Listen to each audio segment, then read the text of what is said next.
Okay, good evening, everyone. Welcome to the Door County Reads. We are talking tonight about Michael Perry and his books, and also any other author and book on Wisconsin. So I'll wait now until Jane, can you hear us? Hi, I can hear you. Great. Okay, good. Thank you. Hi. So who would like to start? Has anybody read anything by Michael Perry? Well, how about if I jump in? Sure, go ahead. I have read most of what Michael has written. I love everything he writes. I think he is a wonderful storyteller. And his books are pleasant.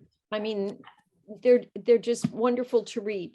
So because I have read so much of Michael's writing, I chose a book that had been on my shelf for a number of years, and it's simply called Janesville, An American Story, written by Amy Goldstein. And this book was a Financial Times and McKinsey Business Book of the Year. It was one of the 100 notable books, New York Times Book Review 2017. And I especially wanted to read this because I lived in Janesville for 25 years, raised my children there. My husband had a veterinary practice. And this story begins in 2008. And if you were in Wisconsin in 2008, you remember that in Janesville, the GM plant was closed. And all those people lost their jobs. And this is a story of what happened to those people. Not only what happened to the adults who lost their jobs, but their children, their wives, their parents, generations of men and women worked at the General Motors plant. At one time, it was considered if your grandfather worked there, that your father worked there, it was expected you would work there. And we had done tours of the General Motors plant when my kids were in school, when they were scouts, actually. And I walked out of that plant, and having gone through the tour with each of my children, I told them all the same thing. You've got to do something other than work at the plant. It was very difficult. It was monotonous, repetitious, and there was always the concern of a strike. Every time they went out, they were laid off. The domestic abuse went up. They were laid off. Yeah, it's a very powerful book.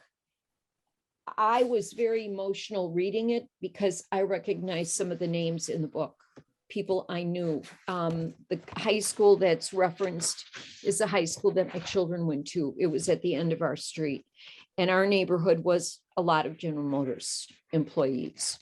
So I thought it was just a really powerful book. And the next place it's going to go is to the library for the book sale. So Alicia will be finding me, dropping it off later this week.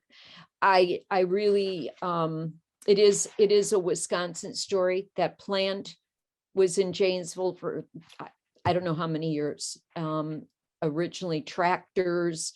And I learned history in this book that I didn't know. I didn't know the name of the man who brought the plant to Janesville.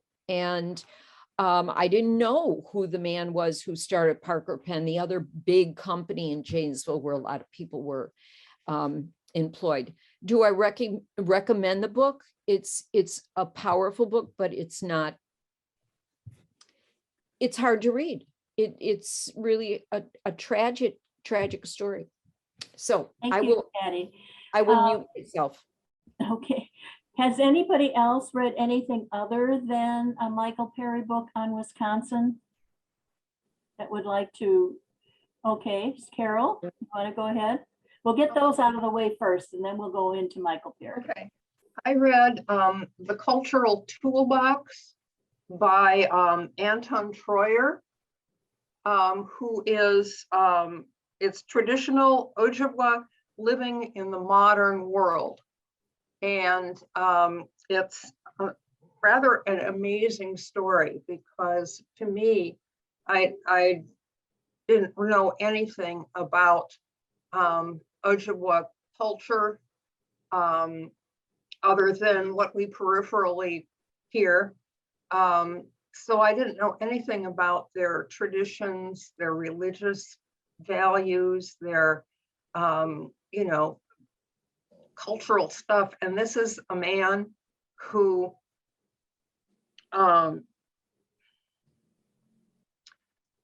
he's a healer and has a large family. They've all been brought up in traditional Ojibwa ways of living. They're, I don't know how to describe it, but it's totally foreign to me that they managed to live that way in our society. And they're, you know, they're in a house and everything, but they're hunting and religious ceremonies and everything are just completely different. And it was just really like, wow. I was astounded. The cultural toolbox is what this man uses to live, but it's not our culture, it's the Ojibwa culture. And he takes tools from that to live in our society. I recommend it, but I would say be prepared for a foreign experience here in Wisconsin. Thank you. Sounds interesting. Okay, now, Iris, what did you read, or what can you read tell us? two. I read Truck and Visiting Tom because I had not read either one of them. And as a point of interest, my library does not have one book by Michael Perry in it. And so I had to have my daughter go to her library to get these books. But I, of course, enjoyed them very much, as I enjoyed the first book I read of his, and very interesting. I like reading about small towns, obviously, to get away from Chicago. And you know, his experiences, and especially Visiting Tom, was very moving because older people, when we talk to them, they have such experiences. I had a next door neighbor who was older, and he was so fascinating. His life experiences, he had been a lawyer and a judge, you know, and he retired to Door County, and we just loved his take on things. So I think that Visiting Tom was quite interesting to see how the older generation looks at things versus progress, as they say, especially the part where they were changing the road because the highway department wanted to, even though they couldn't get to their house. I mean, that's a typical example of politics taking over practicality. So it was two very good reads. I enjoyed them, and it was fun. Very good. All right, thank you. Jane or Jim and Pat, do you have anything that you would like to offer as to what you've read? You'll need to unmute yourself if you're talking to us. I can't tell if you are or not. Maybe not. Diane, what did you read? I had read Population 485 and loved it. So I did read Truck a Love Story and liked it. Probably because Population 45 was my first experience with Michael Perry. Although we had seen him once at the Door County Auditorium quite a while ago. And I loved the human part of it, the growing up in the town, the family, the interaction connections. You know, I guess he's blessed that his family allows him to share so much of their story, but he does it beautifully. And the challenges of being a paramedic. So I felt that some of the themes that he did in 485 were a little deeper than Truck a Love Story, except for the part of the love story, which I kept wanting to continue his relationship with Annalise and Amy. And then I'd have to hear about, you know, fenders and, you know, blow torching things. And I kept saying, come on, I want to find out how they're going, you know, to deal with their relationship. Which I thought was very well done, because people who have gone through relationships and been hurt or have broken off have a harder time making that intense connection. And he just did it with honesty and beauty. He is a wonderful writer, you know, even if he's writing about trucks. So like I said, I loved 45 and I liked Truck a Love Story. My husband is also enjoying them tremendously and has recommended them to friends of his. Good. That's great. He's going way beyond, you know, he's sending them out to Tucson, Arizona and Oh, really? down to Florida. So Michael is advancing past Wisconsin. Well, good. Thank you. Barb, what do you have to tell us? You're muted. You're muted. We No, can't I've lost- see you though. We see No, I your know, I've lost floor. I don't know, but you can hear me. That's good enough, I guess. I have read several of Michael's books, and I reviewed Truck a Love Story. I reviewed Population 485 and Visiting Tom. I'm still just chuckling, however, about the Jesus cow. I don't know why I'm not there. That's okay. But I wanted to point out, I don't know how many of you saw him in the keynote address last week. Mhm. I thought that was so amazing to watch the way in which he labored so hard to write his books and the play that he wrote.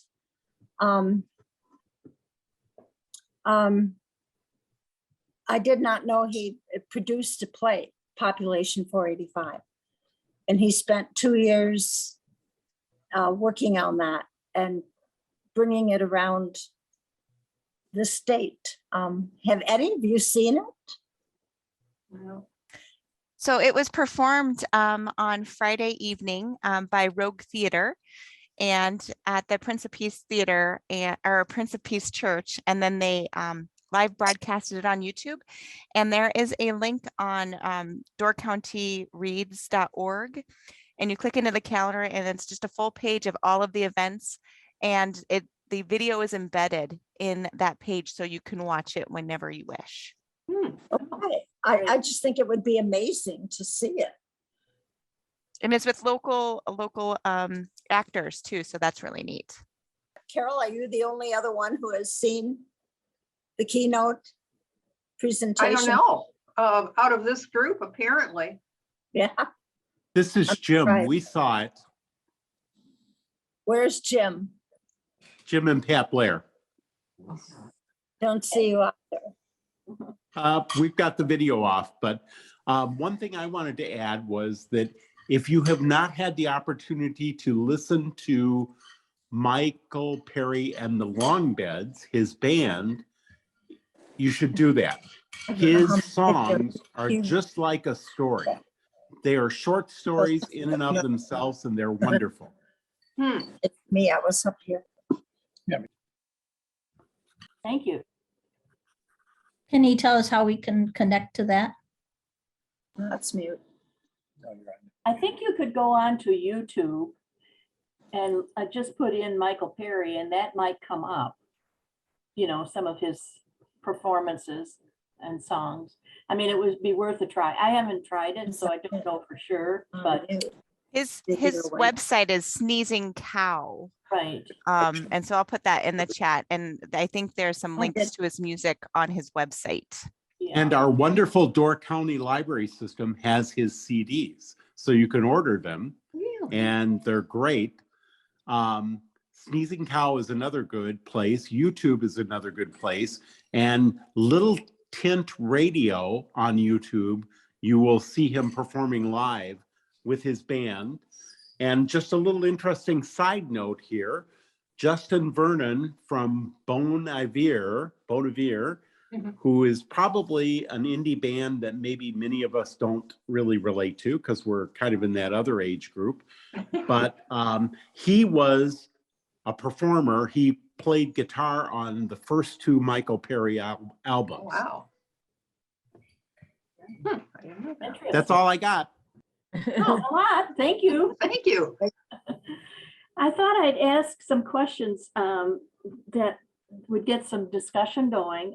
Have you, any of us that are here today, ever returned to being away for an extended period to your hometowns? And what did you think?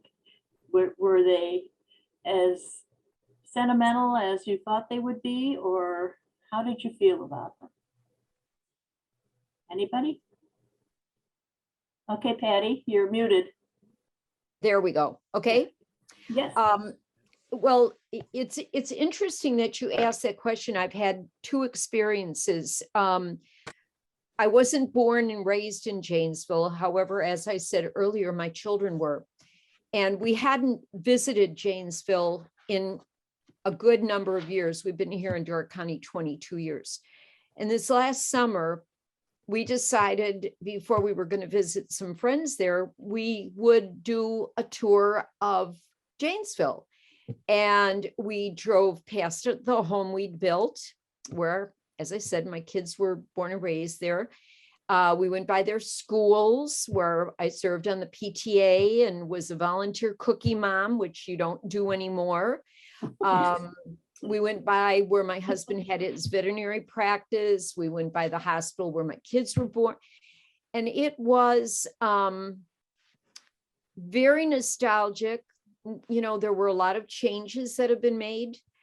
And then the reverse of that is my mother is from the Upper Peninsula of Michigan. And I spent all my summers as a kid on my grandma's farm. And I mean, really a farm with cows and horses and milking and picking vegetables in the garden. And after my grandmother had passed, the property was sold. And we've been back on a number of occasions going on a little getaway trip to the UP. I mean, nobody goes to the UP except me, I think. And Barbara and I both love Marquette. But just to go by the property where my grandparents, my mother was born there.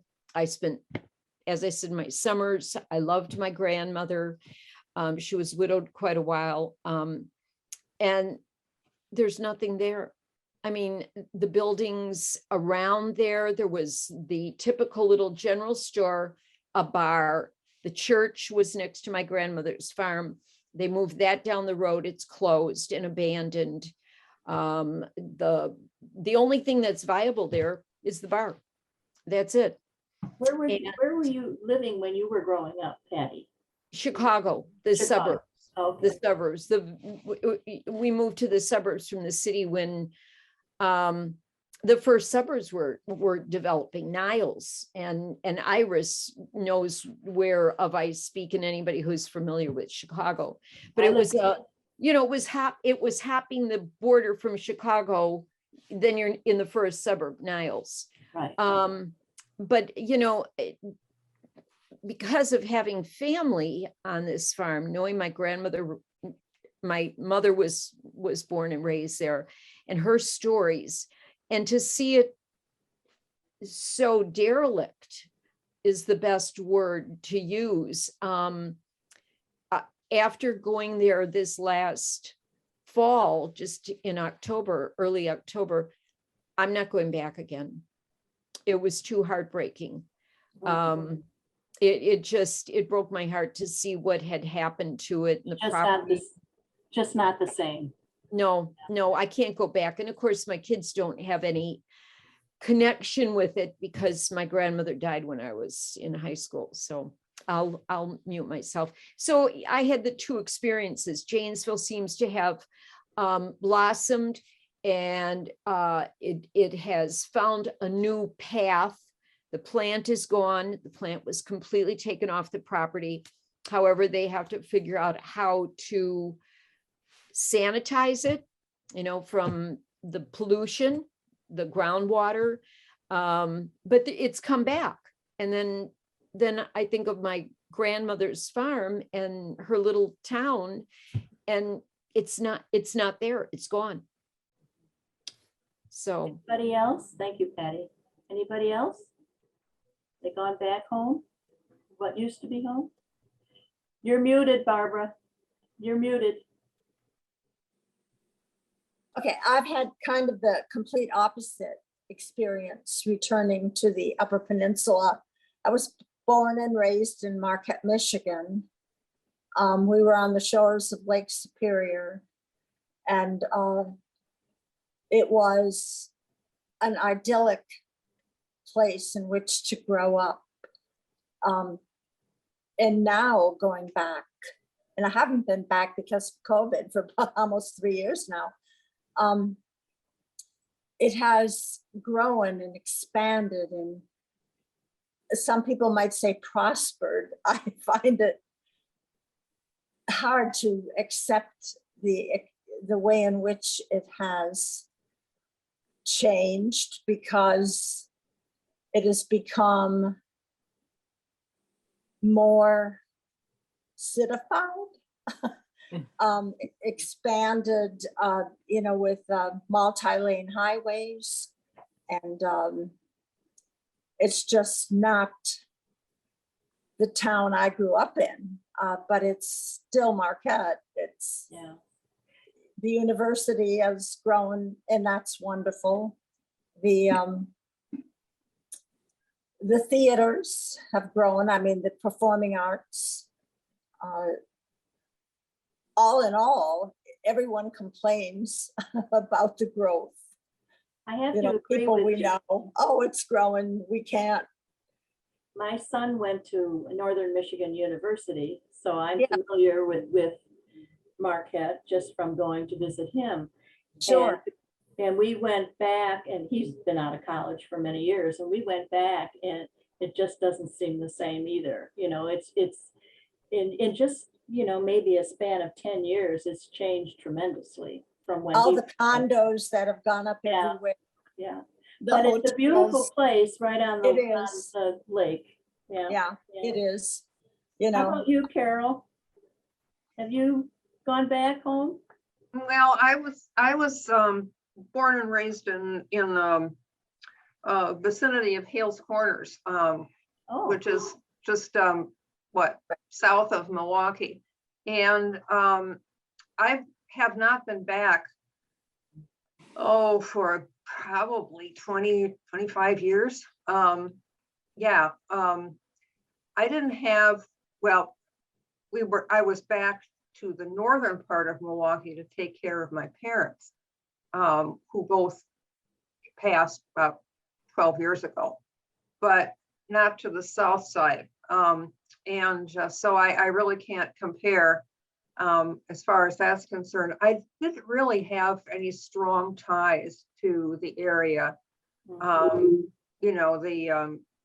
places that I grew up. I don't know. I don't have the roots that some of the other people have been mentioning here. I mean, I grew up there and everything, but I don't have the sentimental attachment to them, I guess is how I would describe it. Sorry. well, that's okay. How about you, Diane? Where did you grow up? Back? I grew up in a Chicago suburbs, Arlington Heights, which was a a farm town actually when I grew up, and then started in with all the housing construction. And today it is a very, I think it grew from, maybe it was 20,000 when I was there, and it's over 100,000 with a lot of, but it's done a vibrant downtown. And I think it's done well for its changes in being, you know, a Chicago suburb, but one that has its own festivals and activities and things that people, you know, come out into the street. They did a lot of that, closing the streets down during the pandemic and letting people, you know, eat outdoors in tents and things and creating an atmosphere. What I would say is that my nephew is a west side of Chicago fireman paramedic who works in a very, you know, intense atmosphere.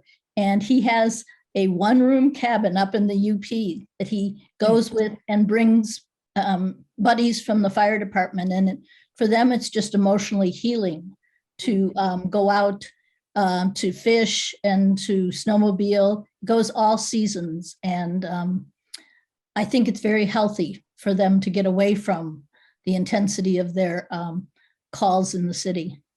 So it can be a place of healing. Yes. Iris. Well, I've always been in the suburbs, pretty much always, of Chicago, and that has only just become more congested over the years. But one of the things that happened is we've been going to Door County since my kids were real little. And then my daughter went away to college, and then she got a job, and she lived in Texas and California and Arkansas. And then she came back to Door County for a vacation. And she said, Door County is not the Door County I grew up in, because there was so much construction here in Door County. She thought it lost some of its charm and, you know, of course, coming from Chicago, we loved how country it was, and, you know, less traffic and stuff and all those things.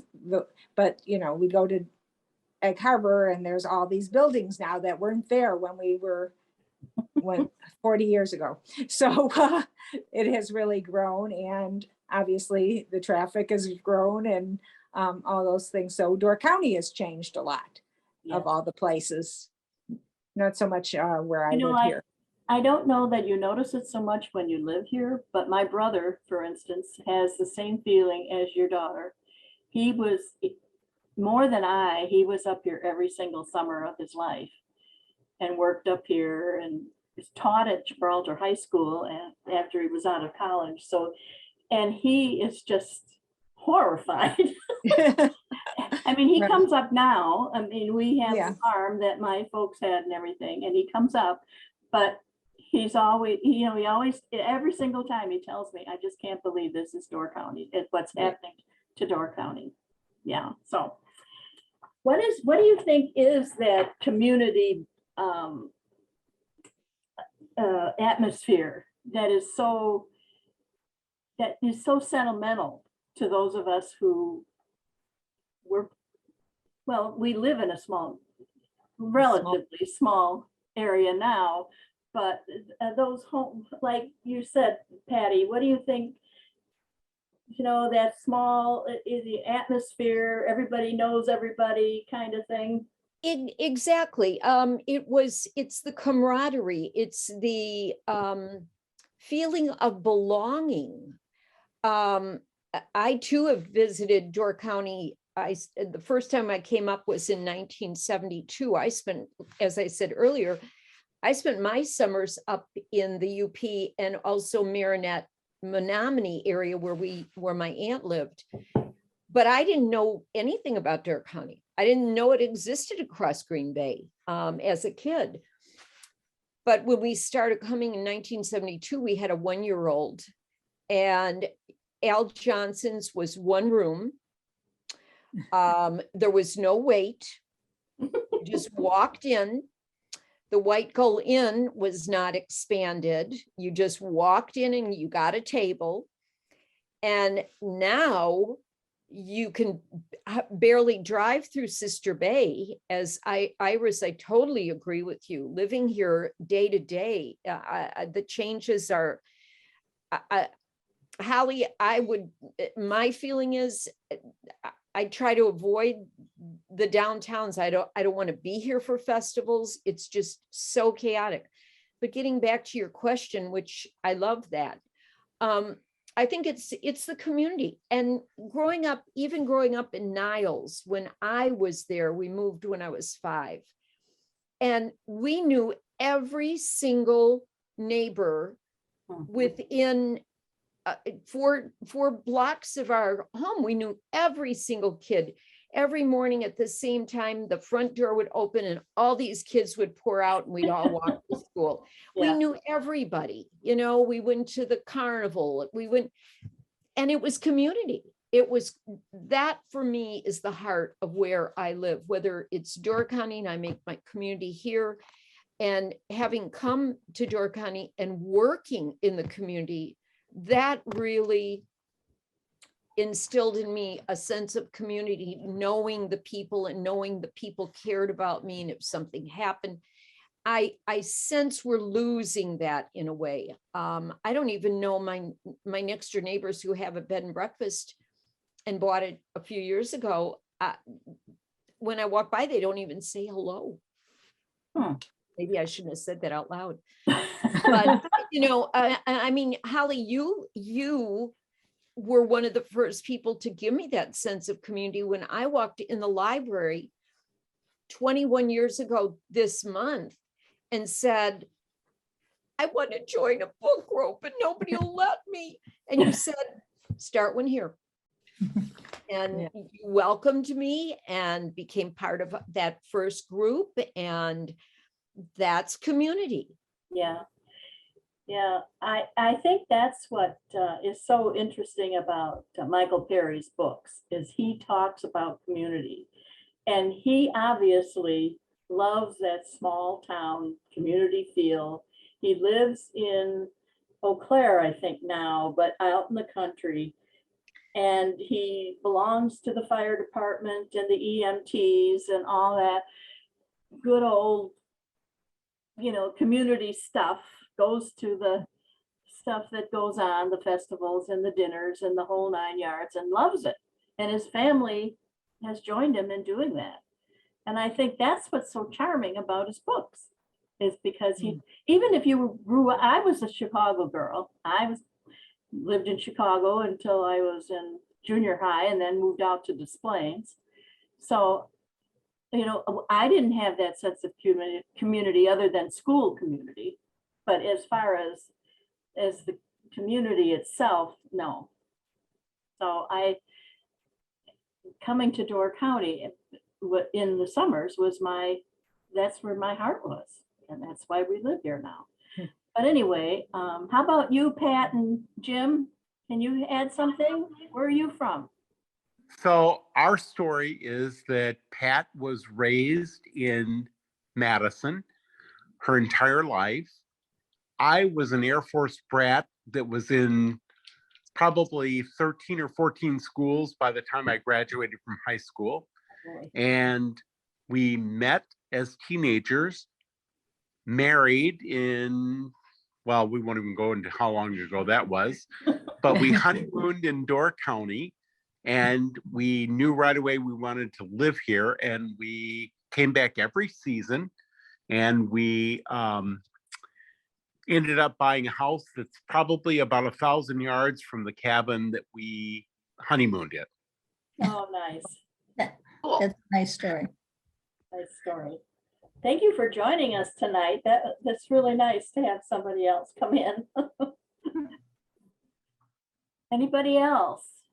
I was just going to add, Holly, Michael is such a warm writer, warm and fuzzy, as we often say. However, if you notice, he does protect his family. Very much.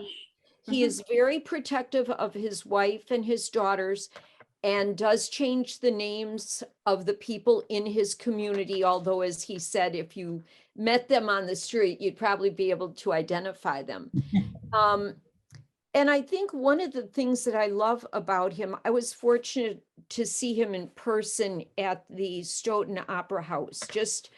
It was the month before COVID struck. And he is very humble, and his whole evening's performance was based around people's negative comments about his writing. Oh, And really? he took it with such grace, such humor. He read letters that they had sent to him, you know, criticizing this or criticizing that. And, you know, I'm in awe of him because he is so humble, and he took it all with grace and as I said, humor, and didn't make a joke of it, but addressed the comments Mhm. in a way that he appreciated the input. He appreciated people's comments about his writing. So it isn't that he's some arrogant, No, I don't think you know, so. writer who is untouchable. When I contacted him last year to be part of our book group, it took a while to get to him because now he has a publicist and he has a rep. And as soon as he got the message that I was trying to contact him via his web, all of a sudden there he was. And there's his email, and he was as delightful. And yes, I want to do this, but I really respect the fact that he protects his family, and doesn't expect them to be part of his popularity, so to speak, Mhm. that they Alicia, have lives of their own. Alicia, I didn't mean to leave you out. Do you have something have you read the books? No, I flipped through Truck, and it's on my to-do list. I mean, all of it tracks, right? Like, it's all familiar. And I've lived, like probably many of us, I've lived all over the country in big cities and small towns. And what I find interesting is, right, like the flavor of it is very Wisconsin, but these things are universal across the country. You know, it doesn't matter where you go, things are changing. Cities are sort of reaching, right, like farther and farther. And people miss, right, small communities. And in cities, if you grew up in a city, your community was small, right? Like, you just had a neighborhood. It was very different, right? Your small community was your tiny little neighborhood and maybe a few blocks, or your school, or whatever. And I find it all fascinating that everyone misses a small town, but I find it a little ironic that people move to small towns and then build giant condos. Like, they move into places. Like, I lived in Austin, Texas. People love Austin, and people loved that Austin was weird and different. And now it's looks like most mid-sized cities. And it's interesting, whatever happens, whatever, with civil engineering or sociology, I'm very interested. I'm very curious how that happens, right? All these things we love about this. Do we intend to sort of unravel them? Or is You it came sort of back to Door County. You must like a smaller community. Yeah. I lived all over. I lived near DC, and that was a lot. I lived in Austin. That was a lot. And Austin grew. I mean, everybody talks about Austin growing exponentially. And it definitely, I lived there 7 years. And in the 7 years I lived there, it grew exponentially. And then I just visited maybe a month ago. So I hadn't been there in 2 years, you know, because of the pandemic. And even then, you could just see just crazy growth and a very, very different place. It used to feel and look a lot like Madison, right? It's the capital, and the big university is there. And so it looked and felt a lot like Madison, and it doesn't in the same way anymore. But yeah, I liked living here. I lived here 10, 11 years ago, because I had friends who lived here and said, you should come live here for a while and see how it goes. And then I did, and I ended up getting a job that pulled me elsewhere. But I always visited friends here the whole time I was gone.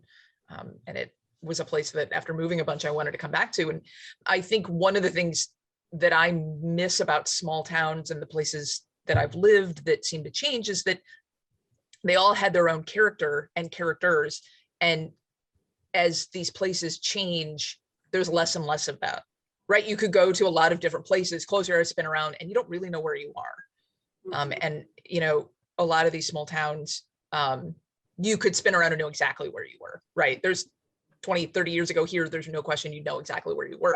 But, you know, now there's parts of Door County, if you spun around, it isn't super clear anymore, right, where you are. And I think that's, you know, what you miss when you travel and everything kind of looks the same. And, you know, everybody from everywhere hasn't really, right, like embedded themselves in a community, right? And the culture that comes with that community.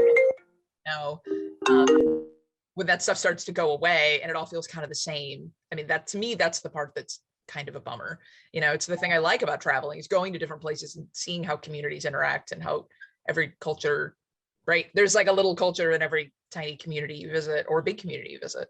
And more of that seems very similar, kind of no matter where you go. And so that's, I think that's, ironically, what the unique things we like, that missing that is universal. And I think, you know, the little I've read of his stuff, he seems to capture that well, and all the things we like about it. Yeah. Well, if anybody have anything else they'd like to say, thank you for all for coming. I wish we had a bigger group. Night. Thanks for having me. It was nice to see folks. If you have it pieced together, I have replaced Holly. I mean, like professionally, not, you know, obviously I can't do that. And we're very happy to have you, Alicia. We know Thank you. Holly's going to continue as part of our book group. We're Good. not losing Holly. And of course, Holly's one of my neighbors over here, but welcome, Alicia. We're Thank very you. happy to have you. And if I can just put a plug in for our next book group, which is switching to the first Monday of the month at 1 o'clock at the Fish Creek Library. And that will be March 14th. Our leader will be Carol Soper, who's been with us tonight. And the book is The Personal Librarian. And Alicia has copies at the library. I picked mine up the other day. So if you haven't, please do. And that's all I have to say for our little group. Patty, is it going to be the first Monday or the second Monday? The first Monday, because the second Monday is the movie. So then it will be on March 7th. Oh, I'm so sorry. You know That's what? okay. That's okay. This is before that decision was made. I'm so glad you corrected me. Thank you. March 7th. I will change all the dates after we get off tonight. Thank you. Yeah, Patty, would you send out another roster with Absolutely. that information? Absolutely. And that will include the July 4th date and everything Yes, else. the switch on July 4th. Absolutely. Well, thank you all for coming. Hope Thank you have a you. good rest of the evening. Well, thank you for joining in Door County Reads. If you've missed any of the programming, you can watch it at doorcountyreads.org. Almost all the videos except for this one are up and ready for you to watch at any time. And this one should be up within 24 hours. So I'm trying to keep on top of it all. Is it at 1 o'clock? Correct. So March Okay. 7th, 1 o'clock is going to be the next Bittersweet Bookies. Okay. And And it it will will it be on Zoom again? It will be, Okay. if you want it to be available on Zoom, it can. So That's talk what with Alicia if you'd like Okay, that. you'll let us It know? won't be broadcast or so know Okay. that. And Alicia, you have sent a book to Sister Bay for me? Yes, Thank you. you're welcome. But yeah, I can set up Zoom here. So those who cannot be here physically can participate. Great. Thank you. That would be lovely you. because we do have members who are in other cities for the winter. So that would be great. I'm sure we would appreciate that. Yes, very much. Okay, good night, everyone. Good night. Thank Bye. you. Thank you.